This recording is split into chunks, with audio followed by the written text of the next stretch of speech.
Governor's Council, what is it? We're going to find out, just in case, a little refresher course here. Jen Caissie stopping by. Thank you so much. Nice to be here, Hank. Listen, I think, honestly, I think that if people in this area know what the Governor's Council is or really pay attention, it's because you ran and actually ran a race to be elected to the Governor's Council and kind of put a spotlight on it several years ago. What year was that you first ran? 2010. Amazing. I mean, you know, time really does go by. So, Governor's Council, what do you do?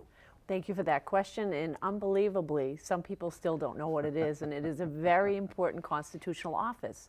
There are 8 of us. I'm in the 7th district, and the most important thing we do, we are the final approval of every lifetime appointed judge in Massachusetts, whether it's the local district court, right on up to the Massachusetts Supreme Court, and lifetime appointments of clerk magistrates and members of the Massachusetts Parole Board, and there are some other duties, but those are the main duties of the council. Well, and what you just said, lifetime appointment, so you've got to get it right. Do you think that's a problem, Jen? I mean, there are some people who have said that here in Massachusetts maybe we should have judges who are elected the way that they do in other states. Does that make sense to you, or the system that we have done properly is the best system? You know, there are arguments that could be made for both systems.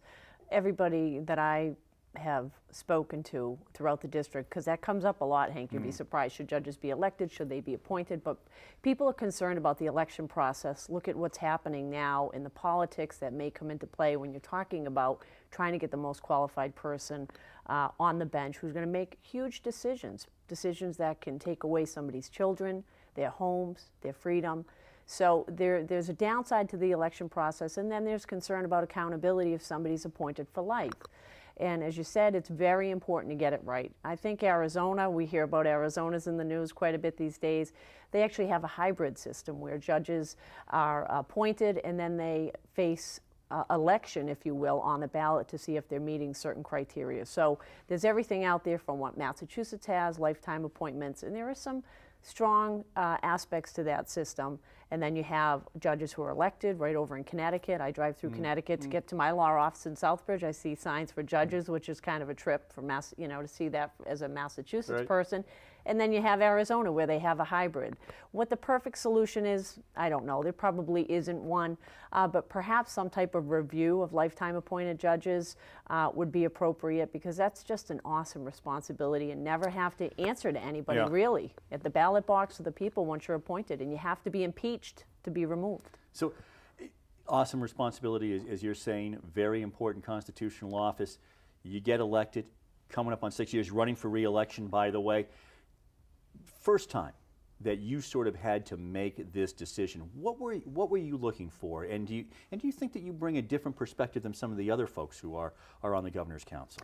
I think I do. I think we all bring a certain perspective. I'll say that as an attorney, a general practitioner, I've been practicing law for almost 20 years. I'm a special prosecutor for the Worcester District Attorney's Office. I think the criminal law component and the experience in criminal law is so critical on public safety issues and victims' rights issues. I bring that to the table. I'm the only Republican on the council now. It was interesting when I got elected. I was the first Republican re-elected since Margaret Heckler was re-elected to the council, I believe in 1965. So it had been quite a while.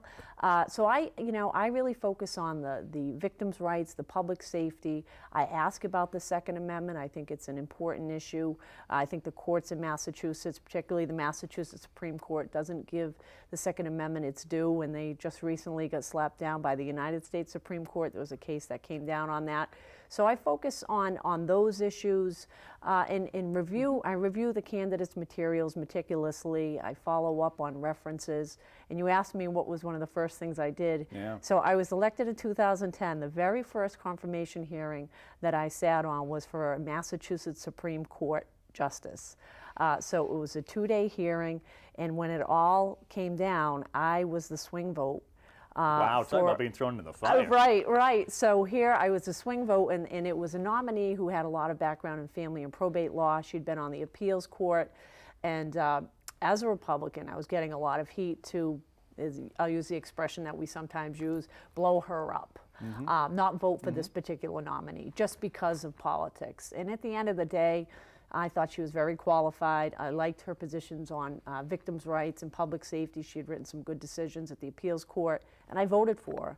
I caught a little flack, but it was absolutely the right thing to do. It was a 4-3 decision. So I always try to be an honest critic, and you know, for some nominees, this is their life's work, and I do not let politics get in the way. It's very interesting, though, about the politics of it, because I guess, you know, my understanding of the Governor's Council, that I could see where, you know, where you're running in the election, or even when you talked about the Second Amendment, that because of your views or the views of some of your constituents, you know, I mean, maybe there would be some different questions that you would ask as a Republican than if it was all Democrats.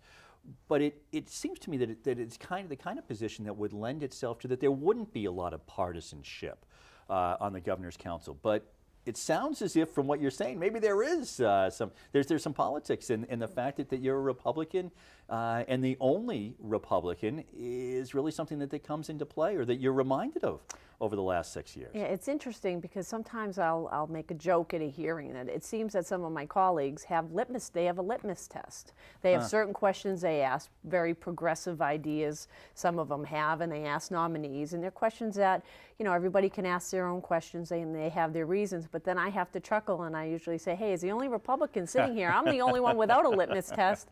I just want good nominees. Right. But, you know, we are all products of our constituents and our areas, and you know, Second Amendment is a big issue out here for the sportsmen and women and the rod and gun clubs, and I'm the only one who does ask about the Second Amendment. I voted against nominees for the Massachusetts Supreme Court who couldn't get it out of their mouth that the Second Amendment applied to the people of Massachusetts. But, you know, no doubt there's politics involved. It's a political process. I mean, there's a governor who's either a Democrat or Republican. Right. There's an election, and they make their nominees. And, you know, for the most part, I think that people do try to get it right and put good people on the bench. And, you know, but sometimes you have to say no, and I've said no a fair amount of times. I want to pick up with that, and let's talk about maybe some of those times when you had to say no, and I'm sure that there was pressure to say yes. You said yes one time when there was pressure to say no. I'm sure it's been the reverse as well. We'll talk about that straight ahead right here on the Hank Stolz Experience.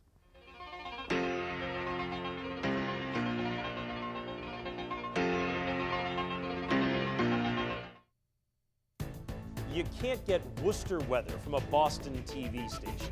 The sun could be shining in downtown Boston, but the weather could be very different here in Worcester. People tell me all the time how much they count on our weather forecast, and we know how important that is to our Worcester News Tonight viewers. Each weekday, we'll give you your weather, your 10-day forecast for right here in Worcester, only on Worcester News Tonight. Worcester's only local forecast, weeknights on Worcester News Tonight.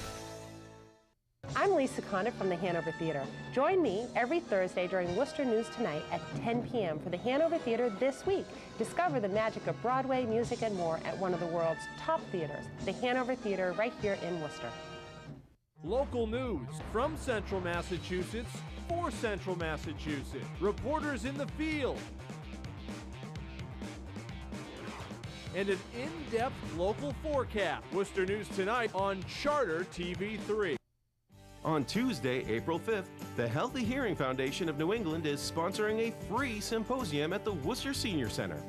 This free event, Spring into Healthy Living, features Dr. Keith Darrow of the Hearing and Balance Centers, Worcester County Sheriff Lou Evangelitis, Dr. Mark Brenner, Chief of Oncology and Radiology at St. Vincent's Hospital, and Joanne Koenig-Kost, co-author of the groundbreaking book, Learning to Speak Alzheimer's. The parking is free, the education and resources are free, and the fabulous lunch is free. This event is sponsored by the Healthy Hearing Foundation of New England, a nonprofit organization providing affordable hearing health care to the communities of Central Massachusetts.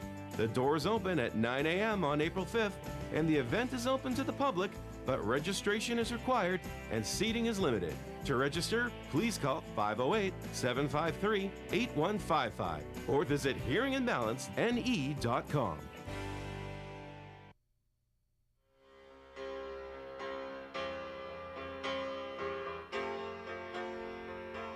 Governor's Councillor Jen Caissie with us, and I mean, I am just kind of fascinated by this because I think that this is a world that we don't kind of get a glimpse into very often. Oftentimes when it's high profile, obviously it is written about a great deal. but you're making these decisions. And oftentimes, obviously, judges are coming before you. Tell me, I mean, it's got to be tough. I mean, you know, and sometimes you are voting no against some of these individuals, and just, you know, your experience with that, because you must be getting pushed and pulled, and the phone calls that are saying what a great individual and you got to vote for him, and those who are saying I need you to blow him up because you got an R next to your name, and in some cases it sounds like. That's very true. You know, in the office sometimes, in my law office, it's not unusual for me to get several calls on a judicial nominee, particularly if they're from our district. And when I took my seat in 2011, I was elected in 2010, one of my big issues was the Governor's Council was a rubber stamp. And I will tell you that not a single nominee of hundreds of nominees had been voted down in 5 years. 5 years, and there hadn't even been a tie in 5 years. Since then, there have been more than 10 nominees that have been rejected in numerous ties. And I've been a part of that, played a small part, I hope, but it's about accountability. But you're the only Republican. So tell me about that. So the fact that you're I mean, is that because you're asking the questions? So the fact is that you're the lone Republican, so it isn't as if you have, you know, it's not Republican versus Right. Democrat. This is that you're asking these questions, and obviously now others are asking questions as well. Yeah, and you know, sometimes you ask the right questions, and even your colleagues, whether they're Democrats, they have to shake their heads and say, I don't know if that was the right answer. I mean, I'll give you an example. One particular nominee who was rejected was asked if a young prosecutor forgot an element of their case, what would you do? And this nominee said, oh, I might give him a hint. Well, that's like the worst answer you give. You can't, you're not working for the Commonwealth. Right, you're an impartial person. So then that triggered a series of other questions. But I have a great relationship with all of my colleagues, and I know I'm in there to be very serious and ask tough, what I think are tough questions. And if I have to say no, I'll say no, and it's never personal, and I'm never disrespectful to a nominee, even if I'm going to vote no. There's no need of that. Their families are there. Sometimes the children are there during the confirmation hearing. So I ask the questions I need to ask, and if I have to say no, I have to say no. And it's hard to say no, but not everybody's qualified. No, and that was the job that you were elected to do. You're running for re-election. Why do you want to continue? I love this job. I love this job, and you know, it's going to be so important to have the right people on the Governor's Council. Charlie Baker is going to have 5 Supreme Court nominee picks in the next 18 months, 12 to 18 months. That's 5 of the 7 people on the Massachusetts Supreme Court. He's going to remake that whole court. And that's a court that sets policy, and they have a direct impact on people's lives, whether it's criminal justice issues or social issues or what have you, taxation issues, Second Amendment issues. I want to be a part of that, and I think that I have a real wealth of experience from my working on the Board of Selectmen in Oxford for 13 years, and my involvement in the community, a trustee at Worcester State College, a trustee at Nichols. I've been practicing law for 20 years. I love it, and I just want to be a part of it and work hard to get the right people in those jobs. Have you already seen a change over the last year? We got about a minute left, but have you already seen a change in the last year from Deval Patrick to the Charlie Baker administration? I have. I mean, I got along just fine with the former governor. He and I actually had a nice relationship. We would joke often. But, you know, Charlie Baker is the type of man he could be sitting in a room. He's the most unassuming man in the room. You know, a jokester, a gentleman, usually the smartest man in the room, but never acts it, and which is kind of in contrast to Patrick's style was different. He, you know, he might have thought he was the smartest man in the room at all times, and he would act it. But I have seen a difference in the caliber of nominees and the transparency in the process, in the accessibility that I have when I have questions about nominees. So in a positive way, I mean, I've said no to some of Charlie's, Governor Baker's picks. Not, you know, I've said no to an appeals court nominee. So I'm going to continue to do my job. It's not that there's a Republican in the governor's office and Jen Caissie's going to be a rubber stamp. I'm not. Because it's not about Charlie Baker. It's not about the next governor. It's not about me. It's about putting the right people in those positions who are going to be there for lifetime appointments. Well, that's a good note to end it on. People want to get involved in your campaign, in the re-election campaign? They can go to my website, www.jencassie.com. Fantastic. Thanks so much for stopping by. Thank you, Hank. I appreciate it. Appreciate it. And as always, thank you for joining us right here on the Hank Stolz Experience.